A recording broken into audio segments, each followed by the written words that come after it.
তো T20 world কাপৰ আগত ফাইনেলৰ আগত বহুত ডাঙৰ ডাঙৰ তাৰকা খেলাৰী নিজৰ নিজৰ ষ্টেটমেণ্ট দিছে।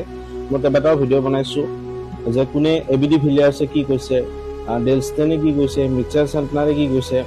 এতিয়া আহি গ'ল গ্লেন ফিলিপছে প্ৰেছ কনফাৰেন্সত কৈছে যে বুমৰাহৰ বিষয়ে কৈছে। তো বুমৰাহৰ বিষয়ে কি কৈছে যে Bumrah is just A human being. Bumrah এজন আমাৰ দৰে কমন মানুহ, গতিকে বুমৰাহৰো এদিন বেয়া দিন যাব পাৰে আমাৰ দৰে। গতিকে আৰু সেই বেয়া দিনটো যাতে আজি হয় ফাইনেল মেটছৰ দৰে। তো এনেকৈ কৈছে গ্লেন ফিলিপছে। তাৰমানে কি কৈছে যে বুমৰাহৰ দৰে ইমান এক্সিলেণ্ট এটা বলাৰৰ, ৱৰ্ল্ড ক্লাছ বলাৰৰ বেয়া দিনটো আজি ফাইনেল মেটছত হওক আৰু নিউজিলেণ্ডে যাতে খেলখন জিকিব পাৰে।